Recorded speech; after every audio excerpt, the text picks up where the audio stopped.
Finding problems? That's easy. They exist in every community. I'm Terry Springs, your host. We're looking deeper, and we are talking solutions, finding out how we all can make a difference.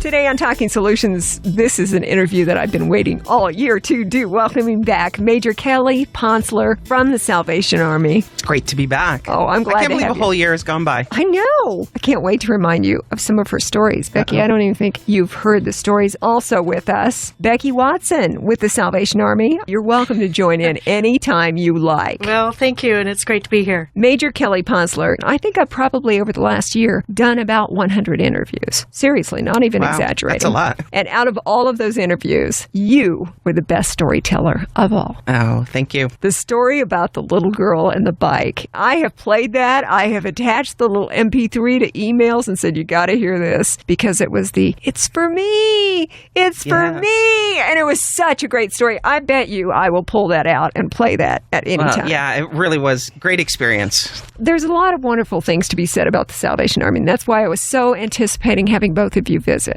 We're getting ready to go into kettle season. That is such an important time. I was just talking to my mom on the phone about it this morning, how she knows through the years that I can't pass a kettle without putting something in. And if you see the kettle coming in and out of the store, got to hit it twice. We love that. You know, the calendar for us really launches in very quickly as we get into November, and everybody's scrambling now to kind of get all the buckets ready, get everything painted up, get it ready to go. So it's exciting. And from our side, the people who do not work for the Salvation Army but love all the things you do and want to support your mission, it's time for us to get ready to step up in a big way, because this is the time of the year where we take care of your needs. That's right. For a extended period of time. That's right. This is the largest single fundraising effort that we have in the whole entire year. And so as goes Christmas, so goes the rest of the year, and the opportunities and the possibilities that we'll have to really serve out into the community all year long. So this is critical need stuff for us. I want to make sure that we share a lot of the things that I think many people are not aware of as far as the things that the Salvation Army actually does in our community, because it's far beyond what they think. Yeah. It's far beyond providing shelter. It's far beyond providing meals.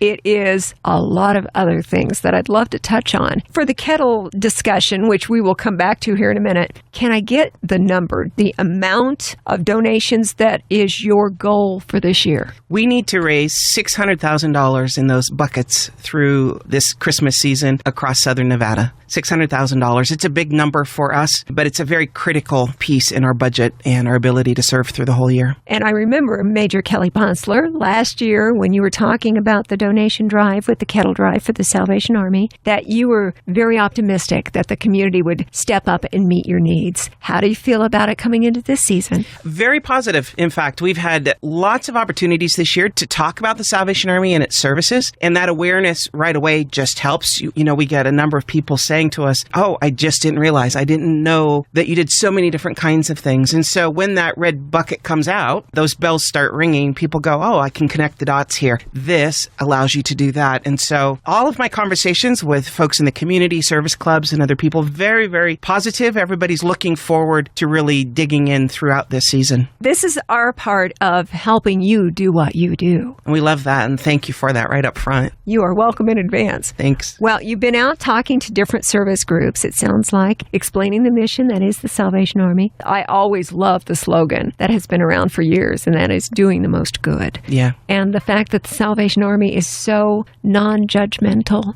You're not making people jump through hoops to receive services and assistance from the Salvation Army. As far as what you provide, we talk about the shelter for families and individuals who need a place to stay warm and sleep. Mm-hmm. I think a couple of things we're best known for in services. One is emergency sheltering. Someone who finds themselves out on the street for whatever circumstances, and where am I going to go to get safe, to stay warm, to stay out of the weather? Even in Las Vegas, you know, it gets cold at night, and people need to come in and out of that. So emergency sheltering for us takes a couple of different forms. It can be as simple as a mattress on the floor. That is truly our emergency. I've got nothing else. I just need to get out of the elements. We have well over 100 people every night. In fact, right at the moment, about 160 people a night will come and just sleep on a mat on the floor with us, adult men and women. Then we have people who will come into programs with us, such as a veteran who is working their way through the VA services. They are trying to get regrouped, get away from being homeless, look again at getting into some regular housing situation, but they need a place to live while they're sorting all of this out. It might be doctor's appointments and things. So we have housing on our Owens campus that is, we'll call it kind of transitional housing. People are in a transition point from a crisis to trying to get some stability. We also have men and women who will be in a vocational program with us. So they're relearning job skills. They're taking care of their GED. They're sorting out other papers, ID and other things. They might be in a culinary training program that we do. And so they will reside on the campus. Well, we have, I think, about 150 individuals who will be residing with us in those circumstances. Transitional, they've moved beyond just the crisis point, but they're not quite ready to be out on their own yet. We have some single-person studio apartments that we've just reopened, also on the campus, that are, again, a transition point. Someone who is in case management, we're trying to work out details so they can get stabilized, they can get into employment, they have found some employment, they're getting ready to get into their own place. So we have about 69 units of housing that when it's all full, again, we've just reopened it, but when it's all full, we'll have 69 folks in that. All of those services are for adults. We are unfortunately not in a position to be able to house families right at this point in time. It's really important for us that children especially are in a housing situation that is very safe. So mixing all of the adults with the children doesn't always work for us. So we don't have an opportunity right now. But if a family walks through the door and the parents say, I can't quite make the ends meet and I can't pay my rent, we do everything that we can to help fill in those gaps, because it's just as important that we help people avoid homelessness as it is to deal with them once they're in a homeless situation. So very often with our families, that's more the direction. We will, to the extent that we can, will help them with a utility bill, which will allow them, the parents, to pay the rent, or some other kind of thing. We'll help with some of the food so that they can put what money they have into keeping the family in a stable housing situation. All of that is equally important. It's all extremely necessary. But if we can do it, keeping people from even entering into a homelessness situation is always better. It's a safety net. And if you can keep somebody in a home situation, it would be tougher to get them back in from homelessness. Absolutely. Absolutely. You lose traction very quickly. Things change once you're out of your own home, whatever that is. We also assist a lot of families who are not in their own home. They are couch surfing with friends and family. We know that in the school system, there are something like 11,000 children who've been identified as being homeless, and many of them are in circumstances where they're not necessarily living on the street, but they don't have their own permanent residence either. And, that's a problem. That doesn't help kids to be set up for success when it comes to their studies and things, because everything is so temporary. So we just try to dig in wherever we can to avoid people falling into that homelessness crack. It doesn't always happen. We can't always accomplish that for circumstances very often beyond the control of the family. But if we can catch you before you fall into the net, we'd like to. That would be the best. Yeah. So Salvation Army very involved in helping to shelter people as far as your resources will allow you to do. Absolutely. There are a lot of other ways that the Salvation Army also helps our community here in Southern Nevada, like food, for instance. I know we are getting ready right now to do Scouting for Food, the Boy Scouts food drive. I know Becky and I have been talking about that for quite some time, and that's coming up very quickly, where the Boy Scouts will go through our neighborhoods and leave donation bags. What is the date, Becky, that they're actually going to do the gathering of all the food? They're going to send out all the bags, and the Scouts are going to be going door to door starting the 14th, and then the gathering of the food is the 21st, Saturday. So it is next Saturday, the 21st. So they can get all those food items and get them all gathered up. Does it come directly to the Salvation Army? All of that food from the Scouting for Food program comes immediately directly into the Salvation Army. This is just an exciting event. It's been going, 27 years? Yes. 27 years. We hardly have any activity that's happened that many years in a row. I mean, it's just astonishing. But the direct impact of that, it doesn't go by way of anybody. It just comes immediately into our food banks. That's super. And just in time for Thanksgiving. Just in time. Just in time. We need that this time of the year all the way around, but especially for Thanksgiving, to make sure that families and all the people that you interact with the Salvation Army, have food, especially for Thanksgiving. Well, now, shelter, food, we still are only scratching the surface of what the Salvation Army does in our community. We're talking with Major Kelly Pontsler today. Also, Becky Watson from the Salvation Army with us in studio for Talking Solutions. Love having you in studio. I love talking about the Salvation Army and the incredible good that they do in our community. There are other ways that people can also help. We're reminding everybody that we're getting ready to kick in with the Red Kettle Campaign and that you're looking for, what was it, $600,000 to be collected? $600,000 coin and bills and checks. We'll love checks. And every now and then you hear on the news a story of somebody will drop a diamond ring or something. Go ahead. Love that. There's also somebody who's out there and very mysteriously seems to drop little gold coins. We'd be happy to take a few of those. It's never happened on any pot that I've been responsible for, but yeah. Who wouldn't want that? That's right. As far as where the kettles will be this year, I know that there are many, many locations. Grocery stores, do we have department stores, locations? It's a real mixture, primarily at grocery stores, all of the large stores, any place that has a good substantial amount of foot traffic. It's likely you'll see a Salvation Army Red Kettle out there. We also have some that are out at department store areas. We were very pleased to have an opportunity out at the Summerlin. Oh, downtown Summerlin. Love that place. And we were able to get some service clubs, Rotary clubs, to go out and ring the bell for us, which is just a fabulous return for us. I'm wondering, too, when you were out talking with these service groups and organizations, it sounds like some of them have already stepped up and said, I'd love to ring the bell, because you know that that's a fantasy experience to me to be able to ring the bell for the Salvation Army Red Kettle. Yeah, I think it's a little bit contagious. Sometimes people are a little timid the first time out. You think, how's this going to go? We say, look, ring the bell, smile at folks, wish them a Merry Christmas, say thank you, God bless you. That's all you need to do. And once they've been out and done it one time, it's amazing. I think the largest percentage of people will turn around and go, that actually wasn't too bad. Let's go do that again. And with the service clubs, you know, they like to get into some friendly competitions. So if they can just edge out their sister club, that's not bad either.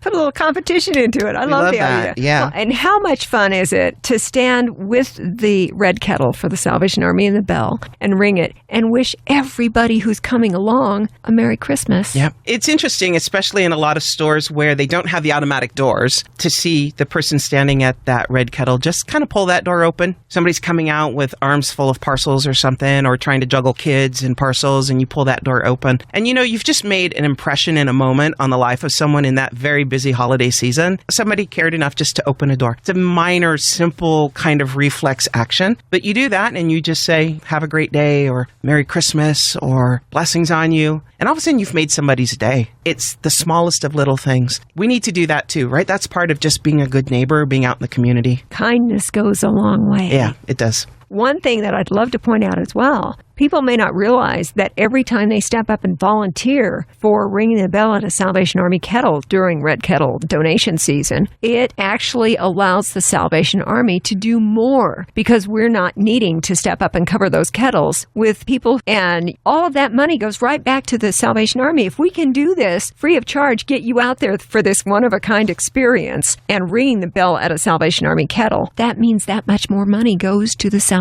Army. That's right. Exactly. It's very tangible. Last year, I was just doing some simple math and worked out if somebody would stand and ring the bell for us for an hour, just based on kind of the average of the amount of coin and cash that would come in, that's enough money to feed a family for a week. The value of that is very tangible. It's very real. So someone who will say, I don't really have the ability to put together a food basket or do something in that way, we'd say, can you come and ring the bell for an hour? We have well over 100 locations across Southern Nevada where we're ringing bells. Come and help us for an hour, and what you help us to raise by doing that is going to go right back towards services that we provide for the community, and measure it by the number of families that you're going to help us to assist. You know, the name of this show is Talking Solutions, and I always say that we can all make a difference, and this is a way that you really can make a difference. Even if you don't have one penny to donate to the cause, if you will give your time, it can be so valuable. Yeah. Major Kelly Pontsler is with us today from the Salvation Army. So nice to have you back in again this year. You. Love it. And our welcome for the first time to Becky Watson, also with the Salvation Army.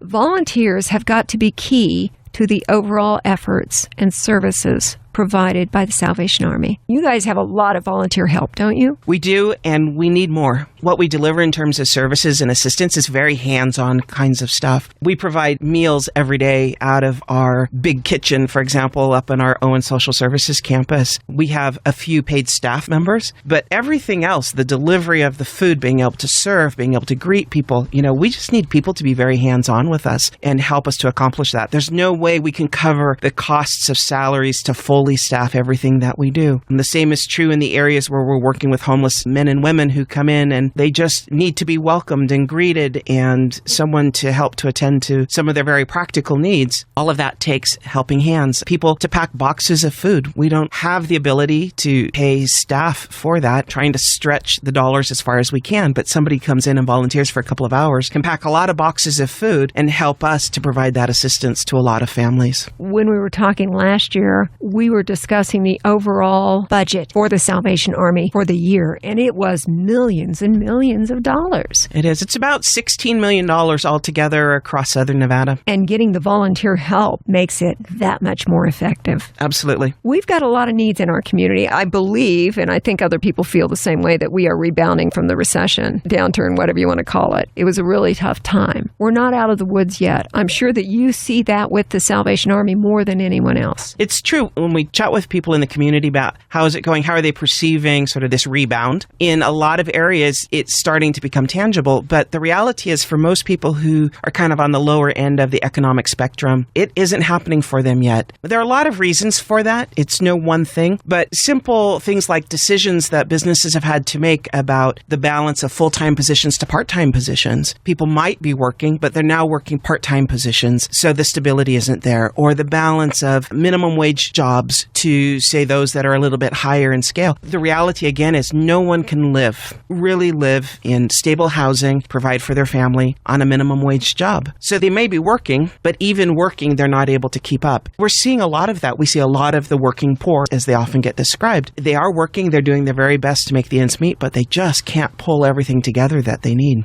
It's nice that they have a job. We call that in a lot of cases being underemployed because you don't have what you need. And when you are in a situation like that, where you, even full-time working at a minimum wage and you're not able to provide for your family of four on those wages, they end up coming to a place like the Salvation Army to help them with those gaps. Exactly. And that's really what it is. I can do this, but I can't do this. I have to make choices. Can you help us so that we can make the best choice we can this month about how we're going to use what we have? In my experience, I really haven't met anyone who loves the fact that they're going to have to walk through the door and ask for help. I've just never met anybody who does. It's kind of a dent to your pride when you have to do that. And we say, look, our passion is just people. We want people to know that they're loved, that they're cared for. And our mission is about transforming lives. We want to help people make the decisions that they need to make to get to the place that they want to get to. That might be stable housing. It might be being able to make sure that their kids can hang in there in school. They can get the food that they need so that their bodies are fed well as little girls and little boys and be able to focus in. So if we can help you to make the kinds of decisions that are going to help your family's life begin to transform, that's the good stuff. We love that stuff. That's why you're here. That's why we're here. It's your mission. It's your purpose. It's your goal. The kind of activities that the Salvation Army has coming up between now and the end of the year, not only the cattle drive, will remind you a few times that we're looking for $600,000. If we all work together, we can make this happen, and we will make it happen. You can volunteer to ring the bell. That helps. There are a lot of other activities, though, because this is your busy time of the year. You will have, I imagine, the Angel Tree coming back again this year?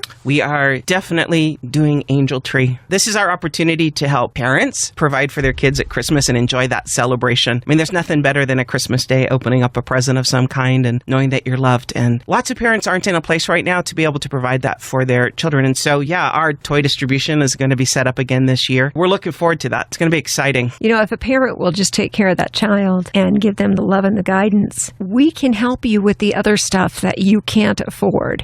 The thing that we can't buy, the thing that we can't replace is that parent, that person, the one who tucks them in at night and tells them they love them and encourages them and keeps them going. Even though times are tight, there are other resources that can help families, single parents, and individuals make it. Angel Tree is one, and you know how that works, right? Because you go to different locations, you'll see a little Christmas tree, there are tags hanging there, and it describes the age of a child and their gender and and the sort of things that they would like to receive. Is that correct? That's right. Very often you'll see them in a place of business. A company will say, we'd like to put together a good collection of toys and bring that joy into the life of a child. And so they'll set up a little tree and they'll hang some tags up. We're happy to provide tags to anybody who would like to do that. Then an employee will sort of select something and they'll go and get what they can. Last year, we sort of changed the way that we did our distribution, and we really set up like a toy shop. We were over at Cashman Center for 2 days of distribution, work with families to allow them to come through with a personal shopper and walk through and pick up 2 toys for each of their children and then some smaller little items. The cool thing about that is it gives parents a chance to choose. I often think I have a hard enough time making decisions for my own self. I'm not sure that I really know what every 9-year-old boy really wants or every 12-year-old girl. But a parent usually knows their child pretty well. And if they can choose from a couple of different things on the table, they're going to choose the thing that best suits their child. That's where their child is at in terms of likes and interests. So that experience allows parents to really engage with the process. Again, we want parents to be part of the process here. Come and figure out, have a look, just like you would in a shopping trip if you were going into the store. But then you walk away with a good size bundle of things that you know will help to make a pretty special Christmas for your kids. We're talking about the toy distribution at Cashman Center. Normally that is about the second weekend of December. Is that about right? Our distribution this year, December 12th and 13th. Oh, December. And so we're busy right now. We've got boxes out collecting toys in a lot of businesses. These trees are set up to help us collect toys. And in Las Vegas, everything that we collect will come into this distribution point and be set up for parents to do some shopping. In Henderson, we work with the Galleria Mall. They're very kind and allow us to do our toy drive. They will prepare actual baskets for each family. And out of our Henderson location on Lake Mead Parkway, provide for several hundred families through the Christmas season. It's Major Kelly Pontsler and Becky Watson, both with the Salvation Army. We're talking about the toy distribution that ends up happening that second weekend of December. Cashman Center, I would imagine that's where you're going to be again this year. What a great place to have it. And just so you realize, listening to the show today, the way they used to do it was to put together the gifts, and then the kids would come in and get a gift. But last year it changed, and I love this approach. Now the parents can come in with kind of a personal shopper with them, and instead of just getting that pre-assigned or pre-selected gift, which I'm sure everybody was very grateful for, it is so much better to let the parent go through and say,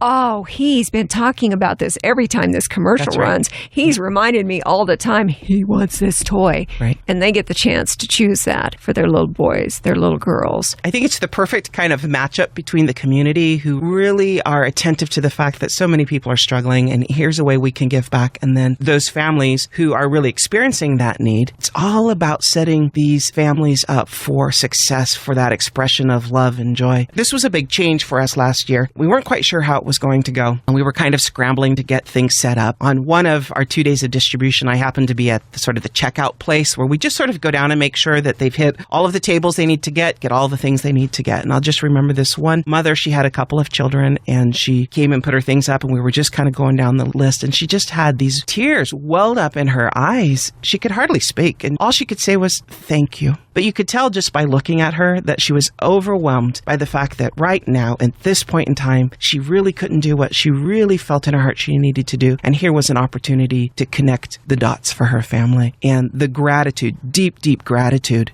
A mother who, I'm confident, didn't really want to have to walk through the door that day. Wasn't sure how that was going to go. And yet in this process and sharing some time with a little personal helper and getting some encouragement and, hey, you're doing the right thing. And then to be checking out, great big tears welled up in her eyes. And you're just going to go, that's why we're here. The basic desire for a parent to want to provide for their children. Right. How much does that hurt inside to realize that you're doing everything you can and you can't give them those extras? And then to have the Salvation Army say, come in, we want to help, and gift all these wonderful things to make that holiday happen when they didn't think that it would. Exactly. Who wouldn't want to be part of that? For the staff and the team, those are the moments that you realize this is really worthwhile. There's purpose to all of this. To the community at large, we just have to extend a very deep word of gratitude for the support.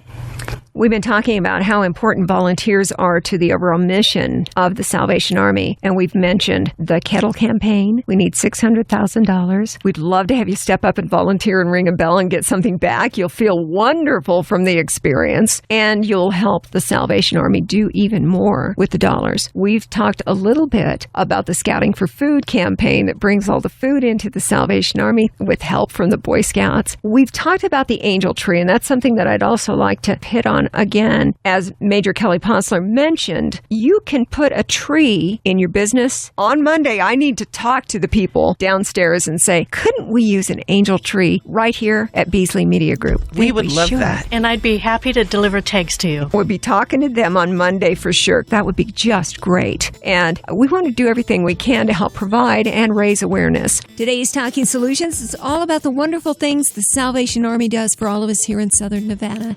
We're going to continue with Major Kelly Pontsler and Becky Watson. Lots more after this.